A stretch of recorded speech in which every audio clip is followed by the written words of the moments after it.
ನೀಡ್ತೀವಿ.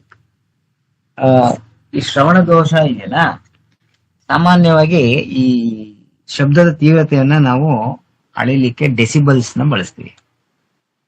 ಆ ಡೆಸಿಬಲ್ ಅಲ್ಲಿ 0 ಡೆಸಿಬಲ್ಸ್ ಇಂದ 10 ಡೆಸಿಬಲ್ಸ್ಗಳು, ಅಂದ್ರೆ ಸಣ್ಣದಾಗಿ ಪಿಸುಗುಟ್ಟಿದ್ರು ಕೂಡ ಸೌಂಡ್ ಕೇಳಿಸ್ಬೇಕು. ಆತರ 0 ಇಂದ 10 ಅಥವಾ 15 ಅಷ್ಟು ಡೆಸಿಬಲ್ ವರೆಗೆ ಏನ್ ಶಬ್ದನ ಗ್ರಹಿಸ್ಲಿಕ್ಕೆ ಸಾಮರ್ಥ್ಯ ಇದೆಯೋ ಅದಷ್ಟು ಕರೆಕ್ಟ್ ಆಗಿ ಗ್ರಹಿಸಿದ್ರೆ ಅವರು ನಾರ್ಮಲ್ ಆಗಿದ್ದಾರೆ ಅಂತ ಹೇಳ್ತಾರೆ.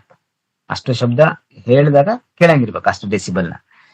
ಅದಕ್ಕಿಂತ ಅವ್ರಿಗೆ ಕೇಳಬೇಕು ಅಂದಾಗ ಜಾಸ್ತಿ ಡೆಸಿಬಲ್ ಬೇಕು ಅಂತ ಹೇಳಿದ್ರೆ, ಸಾಮಾನ್ಯವಾಗಿ 26ರಿಂದ 40 ಅಷ್ಟು ಡೆಸಿಬಲ್ ಸೌಂಡ್ ಕೇಳಿದ್ರೆ ಮಾತ್ರ ಅವ್ರು ಕೇಳೋದು ಅನ್ನೋಂಥದ್ದಾದ್ರೆ ಅದು ಸಣ್ಣ ಪ್ರಮಾಣದ ಶ್ರವಣ ದೋಷ ಆಗುತ್ತೆ.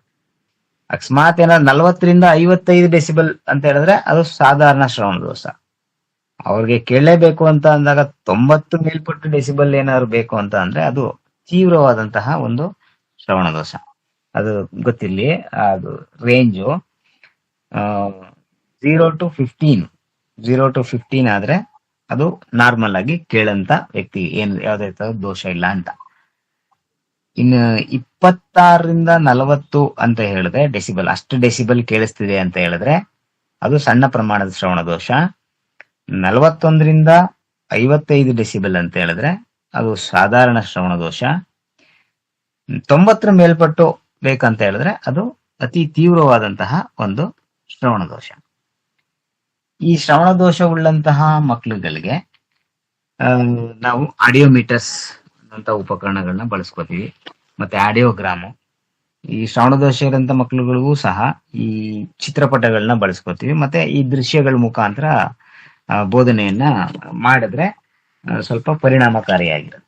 ಸಾಮಾನ್ಯವಾಗಿ ನಮ್ಮ ಶಾಲೆಗಳು ಈ ತರದವ್ರು 1 or 2 ಇದೇ ಇರ್ತವೆ. ಅಂತವ್ರಿಗೆ ಏನೇನ್ ಮಾಡ್ತೀವಿ ಅನ್ನೋದೆಲ್ಲ ಸಾಮಾನ್ಯ ಗೊತ್ತಿದೆ. ಈಗ ದೃಷ್ಟಿದೋಷ ಉಳ್ಳವರಿಗೆ ಜಾಸ್ತಿ ಸ್ವಲ್ಪ ಹತ್ರದಲ್ಲಿ ಕೂರ್ಸ್ಕೋಬೇಕು, ಅವ್ರಿಗೆ ಗಾಳಿ ಬೆಳಕು ಚೆನ್ನಾಗಿರ್ಬೇಕು ಅಂದ್ರೆ ಎಲ್ಲಾ ಕಿಟಕಿಗಳನ್ನ ಓಪನ್ ಮಾಡಬೇಕು, ಚಿತ್ರಗಳನ್ನ ಕೊಡ್ಬೇಕು, ಉಬ್ಬು ಚಿತ್ರಗಳನ್ನ ಕೊಡ್ಬೇಕು. ಇವೆಲ್ಲ ಸಾಮಾನ್ಯವಾಗಿ ಗೊತ್ತಿರುತ್ತೆ, ಪ್ರಾಕ್ಟೀಸ್ ಮಾಡಿರ್ತೀವಿ.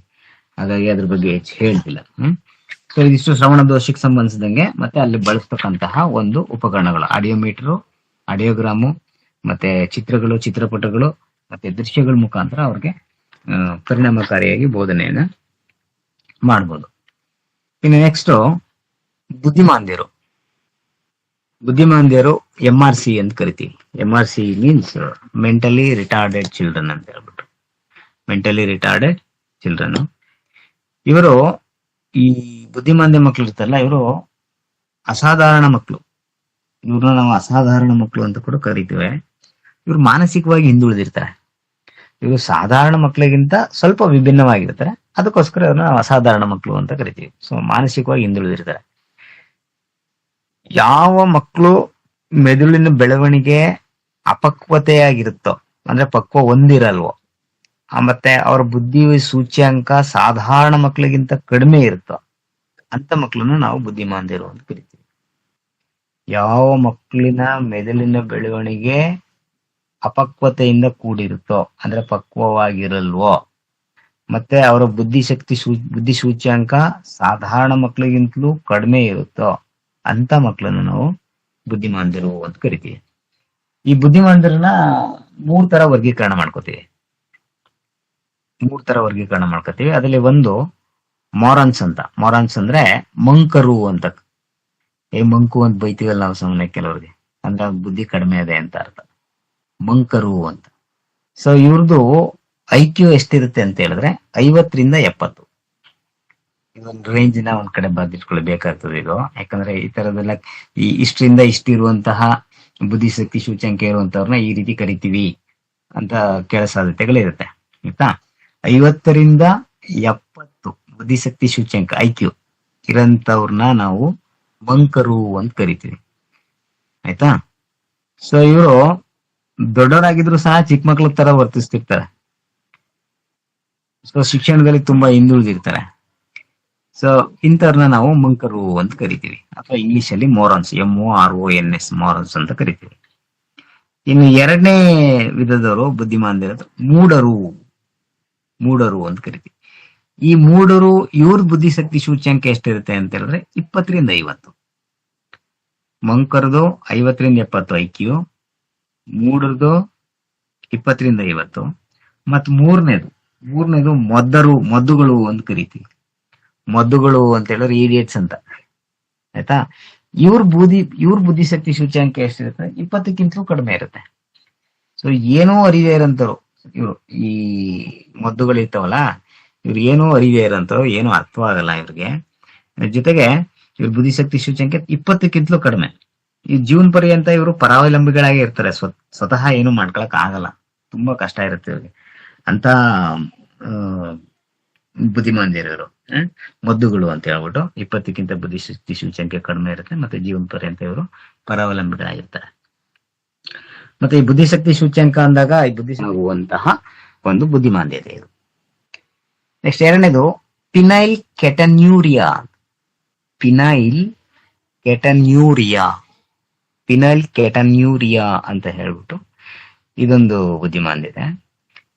ಇದು ಮೆದುಳಿನ ಬೆಳವಣಿಗೆಗೆ ಬೇಕಾಗಿರುವಂತಹ ಪ್ರೋಟೀನ್ ಕೊರತೆ ಉಂಟಾದರೆ, ಮೆದುಳಿನ ಬೆಳವಣಿಗೆಗೆ ಬೇಕಾಗಿರ್ತಕ್ಕಂತಹ ಪ್ರೋಟೀನ್ ಕೊರತೆ ಉಂಟಾದರೆ ಈ ತರದ ರೋಗ ಕಂಡು ಬರುತ್ತೆ, ಪಿನೈಲ್ ಕೆಟನ್ಯೂರಿಯಾ ಅಂತ.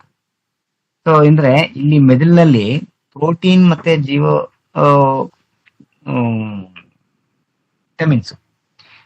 ಮತ್ತೆ ವಿಟಮಿನ್ಸ್ಗಳು, ಜೀವಸತ್ವಗಳು ಕರಗ್ಲಿಕ್ಕೆ ಬೇಕಾಗಿರುವಂತಹ ಕಿಣ್ವಗಳು ಉತ್ಪತ್ತಿ ಆಗಲ್ಲ. ಅಂತ ಸಂದರ್ಭದಲ್ಲಿ ಈ ತರ ರೋಗ ಕಂಡು ಬರುತ್ತೆ, ಪಿನೈಲ್ ಕೆಟನ್ಯೂರಿಯಾ ಅಂತ. ಇದ್ರ ಲಕ್ಷಣಗಳು ಏನಂತ ಹೇಳಿದ್ರೆ, ಅದೇ ಮೆದುಳು ಸರಿಯಾಗಿ ಬೆಳವಣಿಗೆ ಆಗಲ್ವಲ್ಲ, ಹಂಗಾಗಿ ಪ್ರೋಟೀನ್ ಕೊರತೆ ಇರುತ್ತಲ್ಲ, ವಿಪರೀತವಾಗಿ ಬಿಳುಪಾಗಿರೋಂಥದ್ದು, ಈ ಕೆಂಚ್ ಕೂದಲು ಬರೋದು, ಮತ್ತೆ ಪಿಟ್ಸ್ ಬರೋದು, ಇವೆಲ್ಲ ಇರ್ತಾವಲ್ಲ, ಇವು ಈ ತರದ ರೋಗದ ಈ ಬುದ್ಧಿಮಾಂದ್ಯತೆ ಲಕ್ಷಣ, ಪಿನೈಲ್ ಕೆಟನ್ಯೂರಿಯಾ. ನೆಕ್ಸ್ಟ್ ಮೈಕ್ರೋಸಿಪಾಸಿ ಅಥವಾ ಇದನ್ನ ಕನ್ನಡದಲ್ಲಿ ಸಣ್ಣ ತಲೆ ಅಂತ ಕರೀತಾರೆ. ಮೈಕ್ರೋಸಿಪಾಸಿ ಅಥವಾ ಸಣ್ಣ ತಲೆ.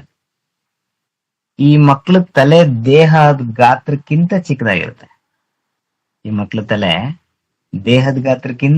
ಚಿಕ್ಕದಾಗಿರುತ್ತೆ. ಜೊತೆಗೆ ಮೆದುಳಿನ ಬೆಳವಣಿಗೆ ತುಂಬಾ ಕುಂಠಿತ ಆಗಿರುತ್ತೆ, ಮೆದುಳಿನ ಬೆಳವಣಿಗೆ ಆಗಿರಲ್ಲ ಇದರಲ್ಲಿ. ಹಾಗಾಗಿ ಇವ್ರ ತಲೆ ಬುರುಡೆ ಸಾಮಾನ್ಯವಾಗಿ 17 ಅಂಗುಲ ನಾರ್ಮಲ್, 17ರಿಂದ 18 ಅಲ್ಲ, ನಾರ್ಮಲ್ 17 ಅಂಗುಲಕ್ಕಿಂತ ಕಡಿಮೆ ಇರುತ್ತೆ ಇವ್ರ ತಲೆ ಬುರುಡೆ ಸುತ್ತಳತೆ. ಸೊ ಅದಕ್ಕೆ ಇದನ್ನ ಸಣ್ಣ ತಲೆ ಅಂತ ಕರಿತೀವಿ, ಅಥವಾ ಇಂಗ್ಲಿಷ್ ಅಲ್ಲಿ ಮೈಕ್ರೋಸಿಪಾಸಿ ಅಂತ ಕರಿತೀವಿ. ನೆಕ್ಸ್ಟ್ ಇನ್ನೊಂದು ಮೈಕ್ರೋಸಿಪಾಲಿ. ಮೊದಲನೇದು ಮೈಕ್ರೋಸಿಪಾಸಿ, ಇನ್ನೊಂದು ಮ್ಯಾಕ್ರೋಸಿಪಾಲಿ ಅಂತ ಹೇಳಿದ್ರೆ ಅದಕ್ಕೆ ಮೊದಲನೇದು ಹೇಳಿದ್ರೆ ಮೈಕ್ರೋಸಿಪಾಸಿ ಹೇಳಿದ್ರೆ ಅದಕ್ಕೆ ಆಪೋಸಿಟ್ ಇದು. ಮ್ಯಾಕ್ರೋಸಿಪಾಲಿ ಅನ್ನೋದು ದೇಹದ ಗಾತ್ರಕ್ಕೆ ಹೋಲಿಸಿದ್ರೆ ಈ ತಲೆ ಬುರುಡೆ ಗಾತ್ರ ದೊಡ್ಡದಾಗಿರುತ್ತೆ, ಅಂದ್ರೆ 17 ಅಂಗುಲಕ್ಕಿಂತ ಸುತ್ತಳತೆ ಜಾಸ್ತಿ ಆಗಿರುತ್ತೆ. ಮೈಕ್ರೋಸಿಪಾಸಿ ತಲೆ ಸಣ್ಣ, ದೇಹದ ಗಾತ್ರಕ್ಕಿಂತ ತಲೆ ಗಾತ್ರ ಚಿಕ್ಕದಾಗಿರುತ್ತೆ. ಮ್ಯಾಕ್ರೋಸಿಪಾಲಿನಲ್ಲಿ ದೇಹದ ಗಾತ್ರಕ್ಕೆ ಹೋಲಿಸಿದ್ರೆ ತಲೆ ಬುರುಡೆ ಗಾತ್ರ ದೊಡ್ಡದಾಗಿರುತ್ತೆ. ಸೊ ಈ ತರದ ಲಕ್ಷಣ ಇದು ಒಂಥರದ ಬುದ್ಧಿಮಾಂದ್ಯತೆ. ಇನ್ ನೆಕ್ಸ್ಟ್ ಗಾರ್ಡನ್ ವೆರೈಟಿ ಅಂತ. ಏನಿದ್ ಗಾರ್ಡನ್ ವೆರೈಟಿ ಅಂತ ಹೇಳಿದ್ರೆ, ಸಾಮಾನ್ಯರತ್ತ ಕಂಡು ಬರ್ತಾರೆ ಮಕ್ಕಳು, ಸಾಮಾನ್ಯರ ತರನೇ ಇರ್ತಾರೆ, ಆದ್ರೆ ಶೈಕ್ಷಣಿಕವಾಗಿ ಹಿಂದುಳಿದಿರ್ತಾರೆ. ಸೊ ಈ ತರದ್ದು ಒಂದು ಲಕ್ಷಣ ನಾವು ಗಾರ್ಡನ್ ವೆರೈಟಿ ಅಂತ ಕರಿತೀವಿ. ಸಾಮಾನ್ಯರಂತೆ ಕಂಡು ಬರ್ತಾರೆ, ಆದ್ರೆ ಶೈಕ್ಷಣಿಕವಾಗಿ ಹಿಂದುಳಿದಿರ್ತಾರೆ. ಇದನ್ನ ಗಾರ್ಡನ್ ವೆರೈಟಿ ಅಂತ ಕರಿತೀವಿ. ಇನ್ ನೆಕ್ಸ್ಟ್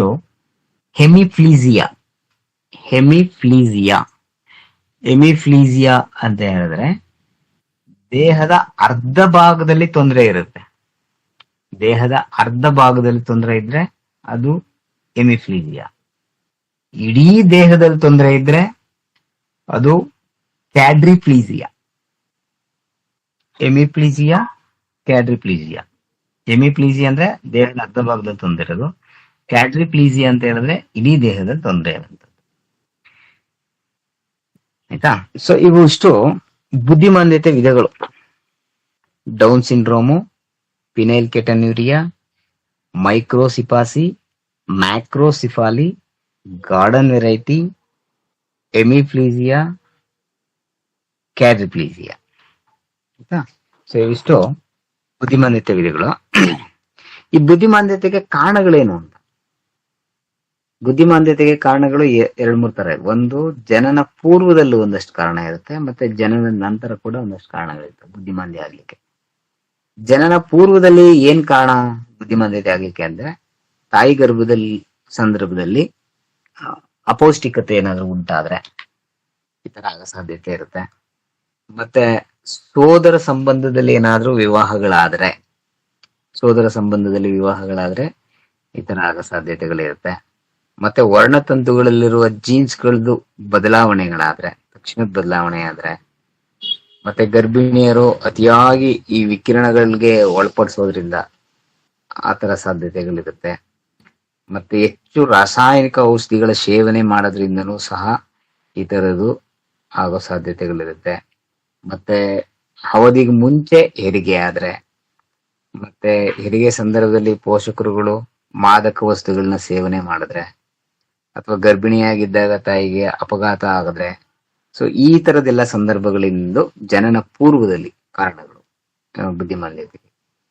ಇನ್ನು ಜನನ ನಂತರ ಏನ್ ಕಾರಣಗಳಿರ್ಬೋದು ಅಂತ ಹೇಳಿದ್ರೆ, ಮಗುವಿಗೆ ಏನಾದ್ರೂ ಅಪಘಾತ ಆದ್ರೆ, ಅಥವಾ ಅಪೌಷ್ಟಿಕತೆ ಆದ್ರೆ, ದೈಹಿಕ ಬೆಳವಣಿಗೆ ಸರಿಯಾಗಿ ಆಗದೆ ಇದ್ರೆ, ಮತ್ತೆ ಹಾರ್ಮೋನ್ಸ್ ಅಲ್ಲಿ ಏನಾದ್ರೂ ವೇರಿಯೇಷನ್ಸ್ ಇದ್ರೆ, ಹಾರ್ಮೋನ್ ವೈಪರೀತ್ಯಗಳಾದ್ರೆ, ಮತ್ತೆ ಮಾದಕ ವಸ್ತುಗಳ ಸೇವನೆಗೆ ಅತಿಯಾಗಿ ಬಲಿಯಾದ್ರೆ, ಇವುಗಳೆಲ್ಲ ಕಾರಣಗಳಿಂದ ಜನನದ ನಂತರದಲ್ಲಿ ಈ ರೀತಿ ಆಗುವಂತ ಸಾಧ್ಯತೆಗಳಿವೆ.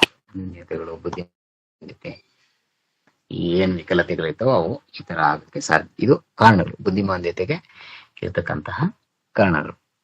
ಇನ್ನು ಈ ಬುದ್ಧಿಮಾಂದ್ಯರಿಗೆ ಶೈಕ್ಷಣಿಕವಾಗಿ ಏನ್ ಮಾಡ್ಬೋದು, ಯಾವ ರೀತಿ ಕಾರ್ಯಕ್ರಮಗಳನ್ನ ಹಮ್ಕೋಬಹುದು ಅಂತ ಹೇಳಿ. ಇಲ್ಲಿ ಶಾರೀರಿಕ ನ್ಯೂನ್ಯತೆ ಹೋಗಲಾಡಿಸ್ಲಿಕ್ಕೆ, ಇವರಲ್ಲಿರ್ತಕ್ಕಂಥ ಶಾರೀರಿಕ ನ್ಯೂನ್ಯತೆ ಹೋಗಲಾಡಿಸ್ಲಿಕ್ಕೆ ದೈಹಿಕ ಸಾಮರ್ಥ್ಯ ಹೆಚ್ಚಿಕೆ ಒಂದಷ್ಟು ಚಟುವಟಿಕೆಗಳನ್ನ ನಾವು ಕೈಗೊಳ್ಬೇಕಾಗ್ತದೆ. ಸಾಮಾನ್ಯವಾಗಿ ಇವರಿಗೆ ಬೋಧಿಸಬೇಕಾದ್ರೆ ಪ್ರಾಯೋಗಿಕವಾಗಿ ಒಂದಷ್ಟು ಚಟುವಟಿಕೆಗಳಿಗೆ ಆದ್ಯತೆ ನೀಡಬೇಕು. ಮತ್ತೆ ಕ್ರೀಡಾ ವಿಧಾನವನ್ನ ಬಳಸಿ ಸುಲಭವಾಗಿ ಹೇಳ್ಕೊಡ್ಬೇಕು. ಮತ್ತೆ ಸಿಂಗಲ್ ಆಗಿ ಮಾಡೋದ್ರ ಬದಲು ಸಾಂಘಿಕ ಚಟುವಟಿಕೆಗಳಲ್ಲಿ ಅವ್ರಗಳನ್ನು ಭಾಗವಹಿಸೋ ತರ ಮಾಡ್ಬೇಕು. ಅವ್ರನ್ನ 120 ಆಗಿ ಬಿಟ್ಬಿಡಬಾರ್ದು. ಇದರಿಂದ ಮಕ್ಕಳಲ್ಲಿ ಏನೋ ಹೊಂದಾಣಿಕೆ ಮನೋಭಾವನ ಬೆಳೆಯುತ್ತೆ. ಸೊ ಸಾಂಘಿಕ ಚಟುವಟಿಕೆಗಳನ್ನ ಮಾಡಿಸ್ಬೇಕು ಒಟ್ಟಿಗೆ, ಗುಂಪಿನಲ್ಲಿ. ಮತ್ತೆ ಅದ್ರಲ್ಲಿ ಭಾಗವಹಿಸೋ ತರ ಮಾಡ್ಬೇಕು. ಇಡಿಯಿಂದ ಬಿಡಿಯಾಗಿ ಬೋಧಿಸ್ಬೇಕು, ಇಡಿಯಿಂದ ಬಿಡಿ ಎಡೆ, ಆಯ್ತಾ, ಬೋಧಿಸ್ಬೇಕು. ಮತ್ತೆ ಆಗಾಗ್ಗೆ ವೈದ್ಯರ ಕಡೆಯಿಂದ ತಪಾಸಣೆ ಮಾಡಿಸಿ ಸೂಕ್ತವಾದಂತಹ ಮಾರ್ಗದರ್ಶನ ನೀಡಬೇಕು. ಮತ್ತೆ ಶಿಕ್ಷಕರು ವಿದ್ಯಾರ್ಥಿಗಳಿಗೆ ಆಗಾಗ್ಗೆ ಪ್ರೀತಿ ಮತ್ತೆ ಸಹಾನುಭೂತಿ ತೋರಿಸ್ಬೇಕು ಈ ಸಂದರ್ಭಗಳಲ್ಲಿ, ಅಂತ ಮಕ್ಳುಗಳಿಗೆ. ಆವಾಗ ಮಾತ್ರ ನಾವು ಗದರಿಸಿದ್ರೆ ಅವು ಕಲಿಯಲ್ಲ ಅವು, ಆಯ್ತಾ. ಮತ್ತೆ ಹೆಚ್ಚು ಉದಾಹರಣೆಗಳು ಕೊಡೋದ್ರ ಮುಖಾಂತರ ಬೋಧನೆನ ಹೆಚ್ಚು ಪರಿಣಾಮಕಾರಿ ಮಾಡ್ಬೇಕು. ಸೊ ಪಠ್ಯ ವಸ್ತುವನ್ನ ಚಿಕ್ಕದಾಗಿ ಎಷ್ಟು ಸಾಧ್ಯನೋ ಅಷ್ಟೇ ಚಿಕ್ಕದಾಗಿ ಭಾಗ ಮಾಡ್ಕೊಂಡು ಬೋಧಿಸ್ಬೇಕು. ಸರಳವಾದಂತ ಚಟುವಟಿಕೆಗಳನ್ನ ಕೈಗೊಳ್ಬೇಕು. ಸೊ ಬೋಧನೆ ಮಾಡುವಾಗ ಬೋಧನೋಪಕರಣಗಳನ್ನ ಬಳಸಬೇಕು. ಪುನರಾವರ್ತನೆ ಮಾಡ್ಬೇಕು, ಹೇಳಿದ್ದನ್ನೇ ಪದೇ ಪದೇ ಹೇಳ್ತಾ ಬೋಧನೆ ಮಾಡ್ಬೇಕು. ಮತ್ತೆ ಬೋಧಿಸುವಾಗ ಮಧ್ಯದಲ್ಲಿ ಒಂದಷ್ಟು ವಿಶ್ರಾಂತಿ ನೀಡಬೇಕು. ಸೊ ಈ ತರ ಎಲ್ಲ ಒಂದು ಚಟುವಟಿಕೆಗಳನ್ನ ಮಾಡ್ಕೊಂಡ್ರೆ ಅವ್ರಿಗೆ ಬೋಧಿಸ್ಲಿಕ್ಕೆ ಸುಲಭ ಆಗ್ತದೆ ಈ ತರದ್ದು. ಇನ್ನು ನೆಕ್ಸ್ಟ್ ಬಹುವಿಕಲತೆ ಅಂದ್ರೆ ಎರಡು ಅಥವಾ ಅದಕ್ಕಿಂತ ಹೆಚ್ಚಿನ ವಿಕಲತೆಗಳಿದ್ದಲ್ಲಿ ಅದನ್ನ ನಾವು ಬಹುವಿಧದ ವಿಕಲತೆ ಅಂತ, ಬಹುವಿಕಲತೆ ಮಲ್ಟಿ ಡಿಸಬಿಲಿಟಿ ಅಂತ ಕರಿತೀವಿ. ದೃಷ್ಟಿದೋಷ, ಬುದ್ಧಿದೋಷ, ಶ್ರವಣ ದೋಷ, ವಾಗ್ದೋಷ, ಈ ತರದ ಎಲ್ಲಾ ದೋಷಗಳು ಒಟ್ಟಿಗೆ ಇದ್ರೆ ಒಂದು ಮಗುವಿನಲ್ಲಿ ಅಂತದನ್ನ ನಾವು ಬಹುವಿಕಲತೆ ಅಂತ ಕರಿತೀವಿ. ನೆಕ್ಸ್ಟ್ ಮಾತಿನ ತೊಂದರೆ ಇರೋರಿಗೆ ಸಂಬಂಧಿಸಿದಂಗೆ ಒಂದೆರಡು ಪದಗಳಿದೆ, ಅವುಗಳನ್ನ ಹೇಳ್ತೀನಿ. ಕ್ಲಟರಿಂಗ್ ಅಂತ ಹೇಳ್ಬಿಟ್ಟು. ಕ್ಲಟರಿಂಗ್ ಏನು? ಕ್ಲಟರಿಂಗ್ ಅಂತ ಹೇಳಿದ್ರೆ ಅಂದ್ರೆ ವೇಗವಾಗಿ ಮಾತನಾಡುವುದನ್ನ ನಾವು ಕ್ಲಟರಿಂಗ್ ಅಂತ ಕರಿತೀವಿ. ವೇಗವಾಗಿ ಮಾತನಾಡುವುದನ್ನ ಇಂಗ್ಲಿಷ್ ನಲ್ಲಿ ಕ್ಲಟರಿಂಗ್ ಅಂತ ಕರಿತೀವಿ. ಇನ್ನು ತೊದಲುವಿಕೆಗೆ ಸ್ಟಟರಿಂಗ್ ಅಂತ. ಸ್ಟಟರಿಂಗ್ ಅಂದ್ರೆ ತೊದಲುವಿಕೆ, ವೇಗವಾಗಿ ಮಾತನಾಡೋದು ಕ್ಲಟರಿಂಗು. ಮತ್ತೆ ಉಗ್ಗುವಿಕೆ ಅಂತ ಕರಿತೀವಿ. ಈ ಉಗ್ಗುವಿಕೆ, ಮಾತನಾಡುವಾಗ ಉಗ್ಗುವಿಕೆ ಕಂಡು ಬರುತ್ತಲ್ಲ, ಅದನ್ನ ನಾವು ಸ್ಟ್ಯಾಮರಿಂಗ್ ಅಂತ ಕರಿತೀವಿ. ಸ್ಟ್ಯಾಮರಿಂಗ್ ಅಂದ್ರೆ ಉಗ್ಗುವಿಕೆ ಅಂತ. ಇಲ್ಲಿ ಈ ಮಾತಿನ ವಿಕಲತೆಗೆ ಸಂಬಂಧಿಸಿದಂಗೆ ಎರಡು ಪದಗಳು ಬರ್ತವೆ. ಒಂದು ಅಪೋನಿಯಾ ಅಂತ. ಅಪೋನಿಯಾ ಅಪೋನಿಯಾ. ಅಪೋನಿಯಾ ಅಂತ ಹೇಳಿದ್ರೆ ತೀವ್ರವಾದಂತಹ ಮಾನಸಿಕ ಆಘಾತದಿಂದಾಗಿ ತಾತ್ಕಾಲಿಕವಾಗಿ ಅಥವಾ ಪರ್ಮನೆಂಟ್ ಆಗಿ ಮಕ್ಕಳು ಮಾತಾಡೋ ಶಕ್ತಿ ಕಳ್ಕೊಂಡ್ಬಿಡ್ತಾರೆ. ಇದನ್ನ ನಾವು ಅಪೋನಿಯಾ ಅಂತ ಕರಿತೀವಿ. ತೀವ್ರವಾದಂತಹ ಮಾನಸಿಕ ಆಘಾತದಿಂದ ಏನಾದ್ರೂ ಈ ಅಪಘಾತಗಳು ಅಥವಾ ಆಘಾತಗಳೆಲ್ಲ ಉಂಟಾದಾಗ ಕೆಲವೊಮ್ಮೆ ತಾತ್ಕಾಲಿಕವಾಗಿ ನಿಂತೋಗ್ಬೋದು ಮಾತು, ಅಥವಾ ಪರ್ಮನೆಂಟ್ ಆಗಿ ದೀರ್ಘಕಾಲಿಕವಾಗಿ ಮಕ್ಕಳು ಮಾತಾಡುವಂತ ಶಕ್ತಿನ ಕಳ್ಕೊಂಡ್ಬಿಡ್ತಾರೆ. ಅದನ್ನ ನಾವು ಅಪೋನಿಯಾ ಅಂತ ಕರಿತೀವಿ. ಅಪೋನಿಯಾ ಅಂದ್ರೆ ಏನಂತ ಕೇಳ್ಬೇಕು. ಇನ್ನೊಂದು ಫ್ಯೂಬರ್ಪೋನಿಯಾ. ಫ್ಯೂಬರ್ಪೋನಿಯಾ ಈ ಪದ ಫ್ಯೂಬರ್ಪೋನಿಯಾ ಅಂತ ಹೇಳಿದ್ರೆ ಈ ತಾರುಣ್ಯಾವಸ್ಥೆಗೆ ಬಂದಾಗ ಗಂಡು ಮಕ್ಕಳು ಅಥವಾ ಹೆಣ್ಮಕ್ಳಲ್ಲಿ ಈ ಧ್ವನಿ ಒಡೆಯುತ್ತೆ ಅಂತ ಹೇಳಿದ್. ಮೊನ್ನೆ ತಾರುಣ್ಯಾವಸ್ಥೆ ಪಾಠ ಮಾಡುವಾಗ ಹೇಳಿದ್ವಿ, ಧ್ವನಿ ಒಡೆಯುತ್ತೆ ಅಂತ ಹೇಳ್ಬಿಟ್ಟು.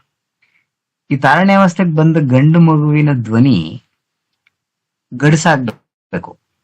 ಅದು ಗಡ್ಸಾಗದೆ ಹೆಣ್ಣು ಮಕ್ಳ ಧ್ವನಿನೇ ಹೋಲ್ತಿರುತ್ತೆ, ಅಥವಾ ಹೆಣ್ಣು ಮಗುವಿನ ಧ್ವನಿ ಗಂಡಸಿನ ತರ ಧ್ವನಿ ಆಗ್ಬಿಡುತ್ತೆ. ಸೊ ಇದನ್ನ ನಾವು ಫ್ಯೂಬರ್ಪೋನಿಯಾ ಅಂತ ಕರಿತೀವಿ.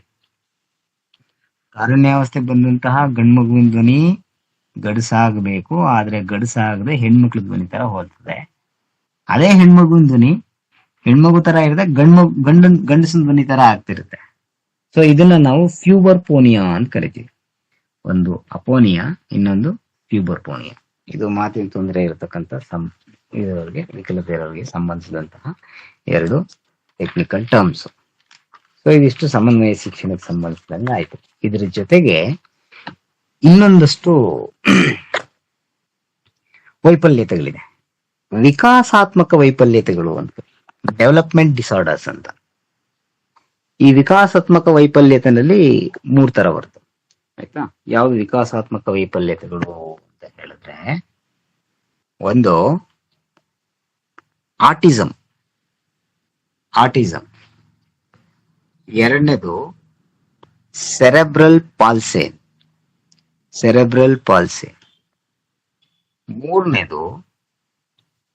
ಮೂರನೇದು ಅವಧಾನದ ಕೊರತೆಯ ಹೈಪರ್ ಆಕ್ಟಿವಿಟಿ ಡಿಸಾರ್ಡರ್. ಇದನ್ನ ಇಂಗ್ಲಿಷ್ ಅಲ್ಲಿ ADHD ಅಂತ ಕರೀತಾರೆ. ಕೆಲವೊಂದು ಕ್ವಶನ್ ಪೇಪರ್ಸ್ ಅಲ್ಲಿ ಕೇಳಿದ್ದಾರೆ ಇದನ್ನ. ADHD ಅಂದ್ರೆ ಏನು ಅಂತ ವಿವರಿಸಿ ಅಂತ. ಆಯ್ತು, ಅದನ್ನ ಹೇಳ್ತೀನಿ. ಫಸ್ಟ್ ಈಗ ಆಟಿಸಮ್ ಅಂತ. ಏನ್ ಆಟಿಸಮ್ ಅಂತ ಹೇಳಿದ್ರೆ, ಇದು ಒಂಥರ ಕಾಯಿಲೆನೆ. ಅಂದ್ರೆ ಚೆನ್ನಾಗೇ ಇರ್ತಾರೆ, ಬಟ್ ಇವ್ರಿಗೆ ಸಮಸ್ಯೆ ಏನಾಗ್ತದೆ ಅಂದ್ರೆ ಸಮಾಜದ ಜೊತೆ ಸಂವಹನ ಮಾಡ್ಲಿಕ್ಕೆ ಹಿಂಜರಿತಾರೆ. ಕಮ್ಯುನಿಕೇಶನ್ ಇಲ್ಲ, ಇಂಟರಾಕ್ಷನ್ ಇಲ್ಲ, ಒಬ್ಬೊಬ್ಬರೇ ಇರುವಂತದ್ದು. ಸ್ವಲೀನತೆ ಅಂತ ಕರಿತೀವಿ ಇಲ್ಲ. ಈ ಆಟಿಸಮ್ ನ ಸ್ವಲೀನತೆ ಅಂತ ಕರಿತೀವಿ. ಸ್ವಲೀನತೆ, ಒಬ್ಬರೇ ಇರೋಂಥದ್ದು, ಸಮಾಜ ಜೊತೆಗೆ ಚೆನ್ನಾಗಿ ಬೆರೆಯೋದಿಲ್ಲ. ಚೆನ್ನಾಗಿರ್ತಾರೆ ಆದ್ರೆ ಸಮಾಜದ ಜೊತೆಗೆ ಬೆರೆಯಲ್ಲ, ಅವರು ಏಕಾಂಗಿ ಇರ್ಬೇಕಂತ ಮಾಡಿ ಈ ತರದೊಂದು ಮನೋಭಾವ ಇರುತ್ತೆ. ಇದನ್ನ ನಾವು ಆಟಿಸಮ್ ಅಂತ ಕರಿತೀವಿ. ಆಯ್ತಾ? ಸೊ ಈ ಆಟಿಸಮ್ ಅನ್ನೋದು ಒಂದು ವಿಕಾಸಾತ್ಮಕ ವೈಫಲ್ಯ.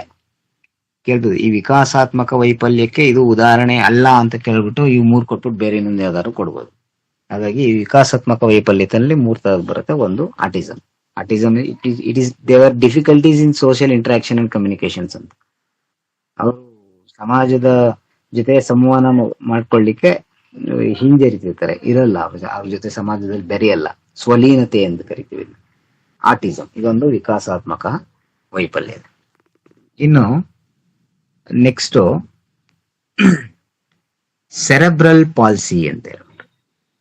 ಸೆರೆಬ್ರಲ್ ಪಾಲ್ಸಿ, ಈ ಸೆರೆಬ್ರಲ್ ಪಾಲ್ಸಿ ಅಂತ ಹೇಳಿದ್ರೆ ಮೆದುಳಿಗೆ ಆಗುವ ಹಾನಿಯ ಪರಿಣಾಮವಾಗಿ, ಮೆದುಳಿಗೆ ಉಂಟಾಗ್ತಕ್ಕಂತಹ ತೊಂದರೆಯಿಂದಾಗಿ ಅವರಲ್ಲಿ ಚಲನೆ ಮತ್ತು ವಿವಿಧ ಭಂಗಿಗಳಲ್ಲಿ ಉಂಟಾಗ್ತಕ್ಕಂಥ ಅಸ್ವಸ್ಥತೆ. ಸರಿಯಾಗಿ ಕೂರ್ಲಿಕ್ಕಾಗಲ್ಲ, ಸರಿಯಾದ ತರ ತೆವಳ್ಲಿಕ್ಕಾಗಲ್ಲ, ಸರಿಯಾದ ತರ ನಡಿಲಿಕ್ಕಾಗಲ್ಲ, ಮತ್ತೆ ಅವಾಗವಾಗ ಬಾಡಿ ಒದರುತ್ತಿರುತ್ತೆ. ಈ ತರದ್ದು ಒಂದು ಲಕ್ಷಣಗಳಿರುತ್ತೆ. ಇದನ್ನ ನಾವು ಸೆರೆಬ್ರಲ್ ಪಾಲ್ಸಿ ಅಂತ ಕರಿತೀವಿ. ಆಯ್ತಾ? ಇದು ಒಂದು ವಿಕಾಸಾತ್ಮಕ ವೈಫಲ್ಯ. ಒಂದು ಆಟಿಸಮ್, ಇನ್ನೊಂದು ಸೆರೆಬ್ರಲ್ ಪಾಲ್ಸಿ. ಮೂರನೇದು ಅವಧಾನದ ಕೊರತೆಯ ಹೈಪರ್ ಆಕ್ಟಿವಿಟಿ, ಅದನ್ನ ಇಂಗ್ಲಿಷ್ ಅಲ್ಲಿ ADHD ಅಂತ ಕರಿತೀವಿ. ADHD ಅಂದ್ರೆ ಫುಲ್ ಫಾರ್ಮ್ ಏನು ಅಂತ ಕೇಳಿದ್ರೆ ಒಂದ್ಸಲ. ADHD ಅಂತ ಹೇಳಿದ್ರೆ attention attention deficit, DEFICIT, deficit, hyper, H ಅಂದ್ರೆ hyper, HYPER, hyperactivity disorder. Attention deficit hyperactivity disorder. So ಇಂಥವ್ರಿಗೆ ಇವ್ರಿಗೆ ಈ ತರ ಹೈಪರ್ ಆಕ್ಟಿವಿಟಿ ಡಿಸಾರ್ಡರ್ ಇರೋರಿಗೆ ಇವ್ರಿಗೆ ಅವಧಾನದ ಕೊರತೆ ಇರುತ್ತೆ. ಆಮೇಲೆ ದೈನಂದಿನ ಚಟುವಟಿಕೆಗಳಲ್ಲಿ ಕೆಲವೊಂದು ಕೆಲಸಗಳನ್ನ ಮರ್ತು ಬಿಡ್ತಾರೆ. ಸಮಾಜದ ಜೊತೆಗೆ ಹೊಂದ್ಕೊಳ್ಳೋದು ಕಷ್ಟ ಇವರು. ಮತ್ತೆ ಈ ಸಂಭಾಷಣೆಗಳು ಓದೋದು ಇದ್ರ ಮೇಲೆ ಗಮನ ಹರಿಸೋದಕ್ಕೆ ಆ ಕಡೆ ತೊಂದರೆ ಇರುತ್ತೆ ಅವ್ರಿಗೆ. ಆಮೇಲೆ ಜಾಗರೂಕತೆಯಿಂದ ಇರಲ್ಲ, ಅಜಾಗರೂಕತೆ ಇರುತ್ತೆ ಅವ್ರಿಗೆ. ಆಯ್ತಾ? ಆಮೇಲಿಂದ ಯಾವಾಗ್ಲೂ ಚಡಪಡಿಸ್ತಿರ್ತಾರೆ, ಆಕ್ಟಿವ್ ಆಗಿರ್ತಾರೆ. ಆಮೇಲೆ ಪರಿಣಾಮಕಾರಿಯಾಗಿ ಯೋಚನೆ ಮಾಡಲ್ಲ. ಮತ್ತೆ ಆಟ ಆಡೋದ್ರಲ್ಲಿ ತಮ್ಮನ್ನ ತಾವು ತೊಡಗಿಸ್ಕೊಳ್ಳಲ್ಲ. ಆಮೇಲೆ ಅತಿಯಾಗಿ ಮಾತಾಡೋದು, ಸೂಕ್ತವಲ್ಲದ ಸಂದರ್ಭದಲ್ಲಿ ಓಡಾಡ್ತಿರೋದು, ಸುಮ್ಮನೆ ಏನೋ ಒಂಥರ ಈ ತರದ ಆಕ್ಟಿವಿಟೀಸು. ಮತ್ತೆ ಹೆಚ್ಚು ಕುಳಿತುಕೊಳ್ಳಲ್ಲ, ಒಂದೇ ಕಡೆ ಕೂರಲ್ಲ ಅವರು. ಆಯ್ತಾ? ಈ ತರದೆಲ್ಲ ಆಕ್ಟಿವಿಟೀಸು ಇವ್ರಿಗೆ, ಯಾರಿಗೆ? ADHD ಅವ್ರಿಗೆ, ಅವಧಾನದ ಕೊರತೆ ಮತ್ತೆ ಹೈಪರ್ ಆಕ್ಟಿವಿಟಿ ಡಿಸಾರ್ಡರ್. ಸೊ ಇವೆಲ್ಲವೂ ಸಹ ಈ ವಿಕಾಸಾತ್ಮಕ ವೈಫಲ್ಯತೆಗೆ ಅದರ ಅಂಡರ್ ಅಲ್ಲಿ ಬರ್ತಕ್ಕಂತಹ ಒಂದು ನ್ಯೂನತೆಗಳು, ವಿಕಾಸಾತ್ಮಕ ವೈಫಲ್ಯತೆಗಳಿವು. ಒಂದು ಆಟಿಸಮ್, ಇನ್ನೊಂದು ಸೆರೆಬ್ರಲ್ ಪ್ಲಾಲ್ಸಿ, ಇನ್ನೊಂದು ADHD, attention deficit hyperactivity disorder. So ಇದಿಷ್ಟು ಬುದ್ಧಿಮಾಂದ್ಯತೆಗೆ ಸಂಬಂಧಿಸಿದಂಗಾಯ್ತು. ಇನ್ನು ನೆಕ್ಸ್ಟ್ ಕಲಿಕಾ ನ್ಯೂನ್ಯತೆಗಳು. ಕಲಿಕಾ ನ್ಯೂನ್ಯತೆ ಇದು ತುಂಬಾ ಇಂಪಾರ್ಟೆಂಟ್. ಇದು ತುಂಬಾ ಸಲ ಪರೀಕ್ಷೆನಲ್ಲಿ ಇದ್ರ ಬಗ್ಗೆ ಒಂದು ಪ್ರಶ್ನೆ ಅಂತ ಗ್ಯಾರಂಟಿ, ಯಾವುದೇ ಕಾರಣಕ್ಕೂ ಮಿಸ್ ಇರಲ್ಲ. ಆಯ್ತಾ? ಬಂದೇ ಬರುತ್ತೆ. ಕಲಿಕಾ ನ್ಯೂನ್ಯತೆ, ಲರ್ನಿಂಗ್ ಡಿಸಬಿಲಿಟೀಸ್ ಅಂತ. ಸೊ ಈ ಕಲಿಕೆ ಅನ್ನೋದು ಸಾರ್ವತ್ರಿಕ. ಸೊ ಎಲ್ಲಾ ವ್ಯಕ್ತಿಗಳಲ್ಲೂ ಕಲಿಕೆ ಉಂಟಾಗ್ತದೆ. ಕಲಿಕೆ ಅನ್ನೋದು ಬರೀ ಶಾಲೆಯಲ್ಲಿ ಕಲಿಯುವಂಥದ್ದಲ್ಲ, ಹುಟ್ಟಿನಿಂದ ಸಾಯೋವರೆಗೂ ಒಂದಲ್ಲ ಒಂದು ಹಂತದಲ್ಲಿ ಎಲ್ಲಾ ತರದಲ್ಲೂ ವ್ಯಕ್ತಿ ಕಲಿತಾನೆ ಇರ್ತಾನೆ, ವಿಕಾಸ ಆಗ್ತಾನೆ ಇರುತ್ತೆ, ಕಲಿಕೆ ಉಂಟಾಗ್ತಾನೆ ಇರುತ್ತೆ. ಸೊ ಈ ಕಲಿಕೆ ಅನ್ನೋದು ಸಾರ್ವತ್ರಿಕ, ಎಲ್ಲಾ ವ್ಯಕ್ತಿಗಳಲ್ಲೂ ಇರುತ್ತೆ ಇದು. ಆಯ್ತಾ? ಆದ್ರೆ ಕೆಲವು ವ್ಯಕ್ತಿಗಳಲ್ಲಿ ಈ ಕಲಿಕೆ ಅಸಮರ್ಪಕವಾಗಿ ಉಂಟಾಗುತ್ತೆ. ಈ ನಮ್ಮ ಶಾಲೆ ವಿಚಾರಕ್ಕೆ ಬಂದಾಗ ಕಲಿಕೆ ಅಸಮರ್ಪಕವಾಗಿರುತ್ತೆ, ಸಮರ್ಪಕವಾಗಿ ಕಲಿಯಲ್ಲ ಮಕ್ಕಳು. ಆಯ್ತಾ? ತರಗತಿ ಮಕ್ಕಳು ಕೂಡ ಕೆಲವು ಮಕ್ಕಳು ಕಲಿಕಾ ನ್ಯೂನ್ಯತೆಯನ್ನು ಕೂಡಿರ್ತಾರೆ. ಸೊ ಇಂಥ ಕಲಿಕಾ ನ್ಯೂನ್ಯತೆ ಮಗು ಕಲಿಕಾ ಸಮಸ್ಯೆ ಕಾರಣ. ಆಯ್ತಾ? ಈ ಮಗು ಸಾಮಾನ್ಯ ಮಗುವಿಗಿಂತ ವೇಗದಲ್ಲಿ, ಕಲಿಕಾ ವೇಗದಲ್ಲಿ ಹಿಂದೆ ಇರುತ್ತೆ. ಸಾಮಾನ್ಯ ಮಗುವಿಗಿಂತ ಹಿಂದೆ ಇರುತ್ತೆ, ಸ್ಪಷ್ಟತೆ ಇರಲ್ಲ. ಆಯ್ತಾ? ಇದನ್ನ ನಾವು ಕಲಿಕಾ ನ್ಯೂನ್ಯತೆ ಅಂತ ಕರಿತೀವಿ. ಈ ಕಲಿಕಾ ನ್ಯೂನ್ಯತೆಗಳು ಈ ಭಾಷೆಗೆ, ಬರವಣಿಗೆಗೆ, ಲೆಕ್ಕಾಚಾರಕ್ಕೆ ಇಲ್ಲೂ ಉಂಟಾಗ್ತವೆ. ಇಲ್ಲೇ ಉಂಟಾಗೋದು ಎಲ್ಲಿ? ಒಂದು ಭಾಷೆಯಲ್ಲಿ ಹಿಂದುಳಿದಿರ್ತಾರೆ, ಇಲ್ಲ ಲೆಕ್ಕಾಚಾರ ಮಾಡೋದ್ರಲ್ಲಿ ಹಿಂದುಳಿರ್ತಾರೆ, ಇಲ್ಲ ಬರವಣಿಗೆಯಲ್ಲಿ ಹಿಂದುಳಿರ್ತಾರೆ. ಸೊ ಇವುಗಳನ್ನ ಆಧರಿಸಿ ಕಲಿಕಾ ನ್ಯೂನ್ಯತೆಗಳನ್ನ 3 ತರ ಭಾಗ ಮಾಡ್ತೀವಿ. ಒಂದು ಓದೋದು, ಇನ್ನೊಂದು ಬರೆಯೋದು, ಇನ್ನೊಂದು ಗಣಿತದ ಲೆಕ್ಕಾಚಾರದಲ್ಲಿ. ಆಯ್ತಾ? ಇವು ಮೂರರಲ್ಲಿ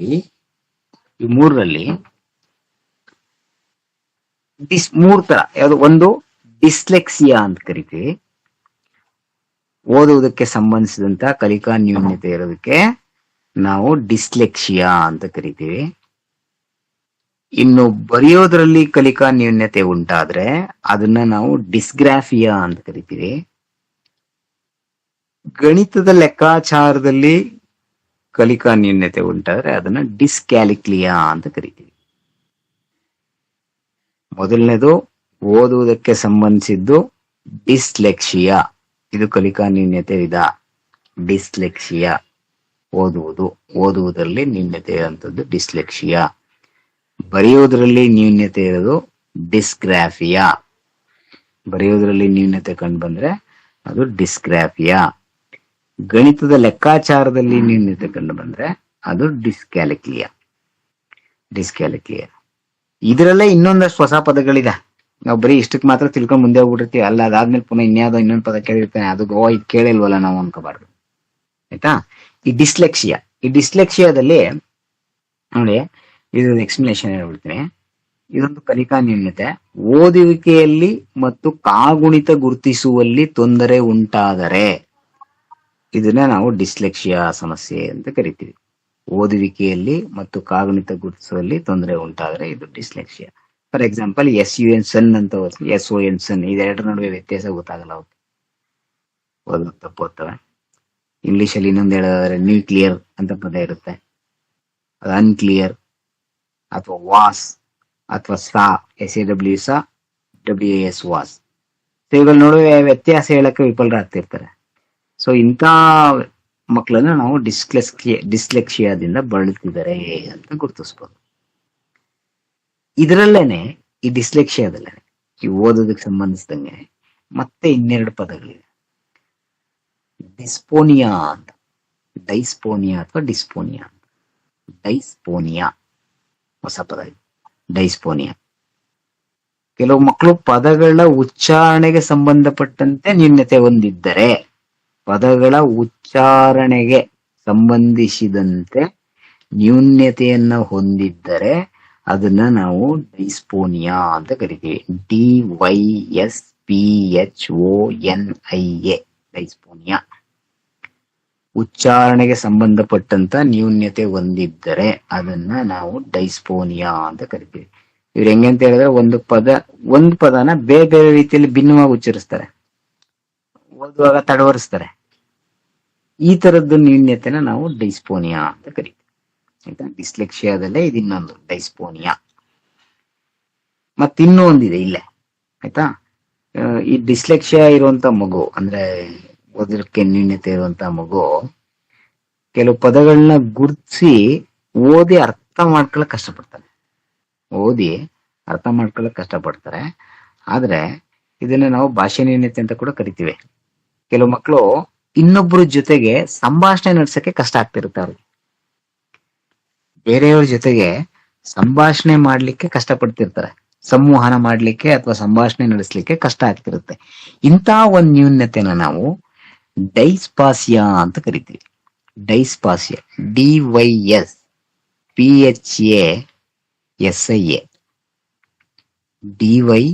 DYSPHASIA, ಡೈಸ್ಪಾಸಿಯಾ.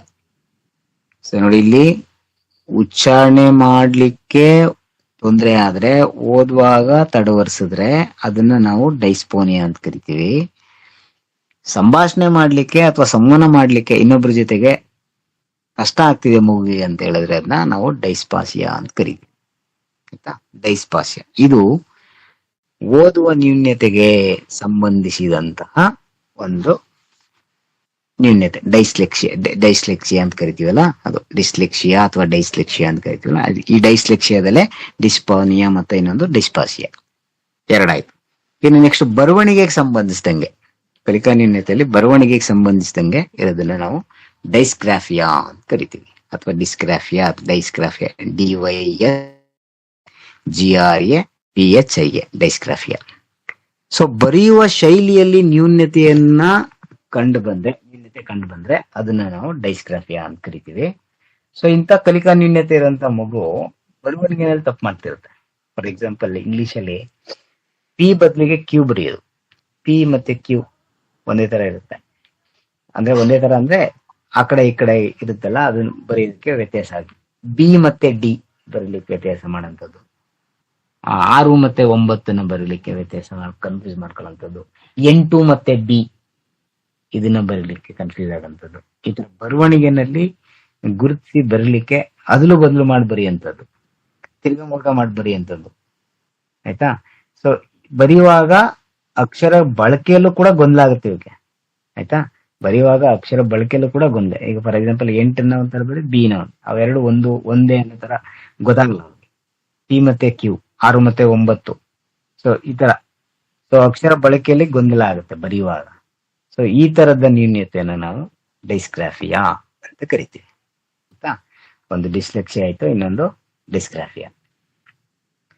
ಮೂರನೇದು ಡಿಸ್ಕ್ಯಾಲಿಕ್ಲಿಯಾ.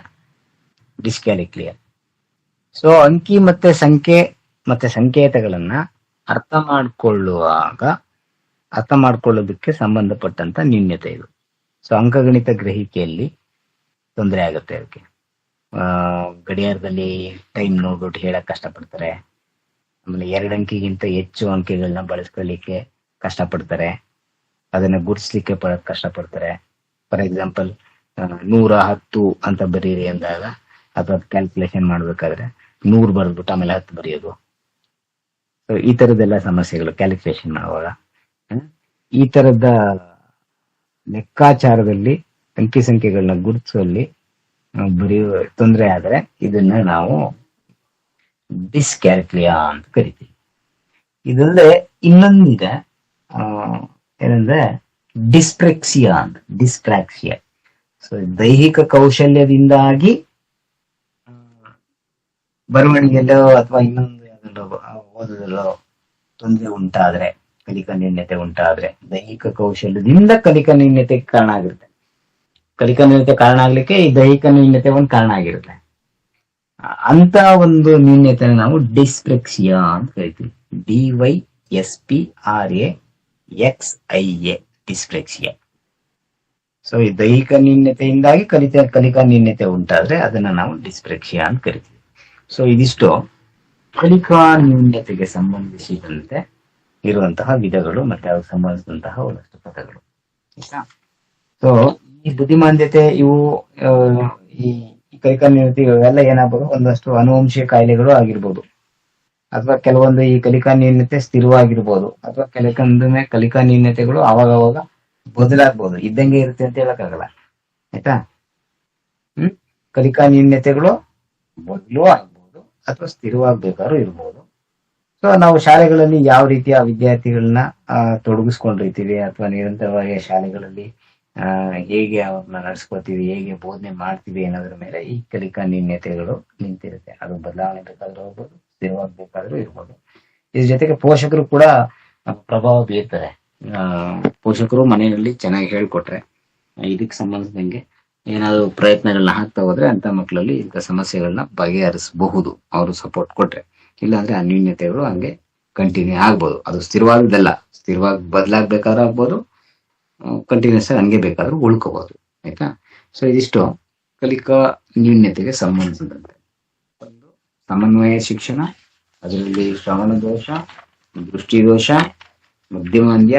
ಬುದ್ಧಿಮಾಂದ್ಯತೆಗೆ ಕಾರಣಗಳು, ಜೊತೆಗೆ ಕಲಿಕಾ ನ್ಯೂನ್ಯತೆ, ಈ ಕಲಿಕಾ ನ್ಯೂನ್ಯತೆಗೆ ಸಂಬಂಧಿಸಿದಂತೆ ವಿಧಗಳು. ಸೊ ಇದಿಷ್ಟು ನಮ್ಮ ಈ inclusive education it's children with special needed ಈ ಒಂದು ಟಾಪಿಕ್ ಅಲ್ಲಿ ಬರುವಂತ ಅಂಶಗಳು. ಇವೆಷ್ಟು ಅಂಶಗಳನ್ನ ಇನ್ನೊಂದು ರೌಂಡು ಮತ್ತೆ ನೀವು ಇನ್ನೊಂದ್ಸಲ ಪುಸ್ತಕದಲ್ಲಿ ಒಂದ್ಸಲ ನೋಡ್ಕೊಂಡ್ರೆ ನೆನಪಲ್ಲಿ ಉಳ್ಕೊತೇವೆ. ಮತ್ತೆ ಇದಕ್ಕೆ ಸಂಬಂಧಿಸಿದಂಗೆ ಕನಿಷ್ಠ 2ರಿಂದ 3 ಪ್ರಶ್ನೆ ಅಂತ ಗ್ಯಾರಂಟಿ. ಇದಕ್ಕೆ ಸಂಬಂಧಿಸಿದಂಗೆ ಏನಾದ್ರು ಡೌಟ್ಸ್ ಇದ್ರೆ ಹೇಳಿ.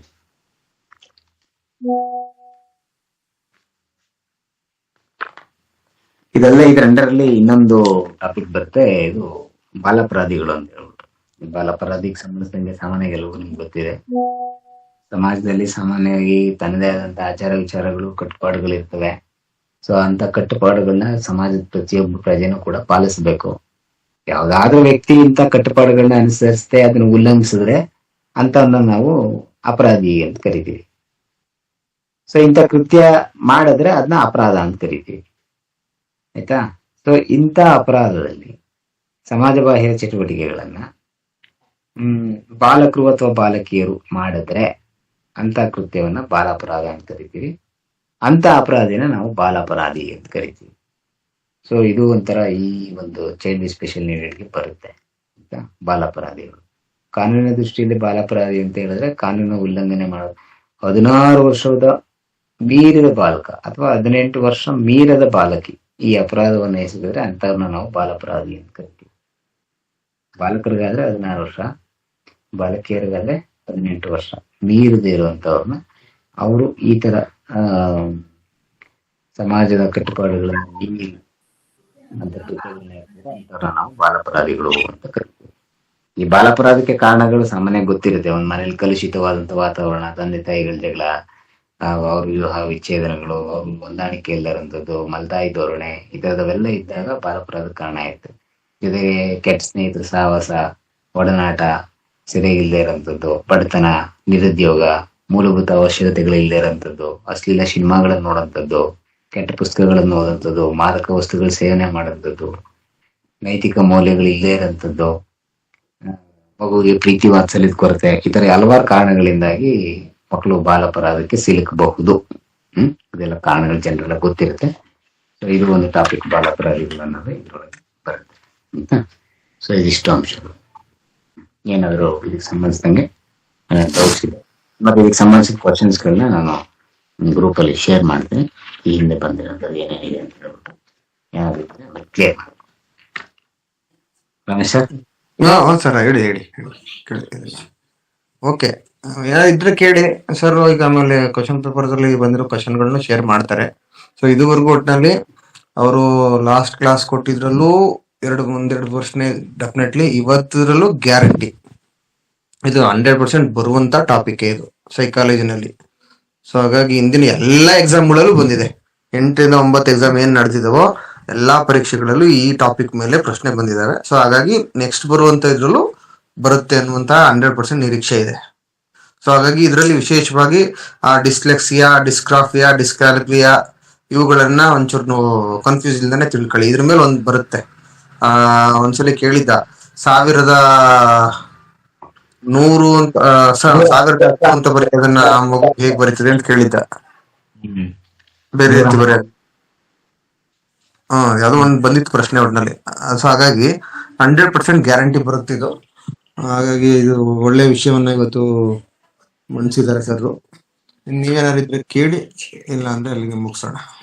ಆಮೇಲೆ ಇನ್ನೊಂದು ಅನೌನ್ಸ್ಮೆಂಟ್, ಈಗ ಇದುವರೆಗೂ ಏನೇನು ಕನ್ನಡ ಮತ್ತೆ ಸೈಕಾಲಜಿ ಮತ್ತೆ ಹಿಸ್ಟ್ರಿ ಕ್ಲಾಸಸ್ ಏನಾಗಿದೆಯೋ ಅದಕ್ಕೆ ರಿಲೇಟೆಡ್ ಆಗಿ ಸಾಟರ್ಡೆ ಅಥವಾ ಸಂಡೇ ಒಂದು ಟೆಸ್ಟ್ ಇರುತ್ತೆ.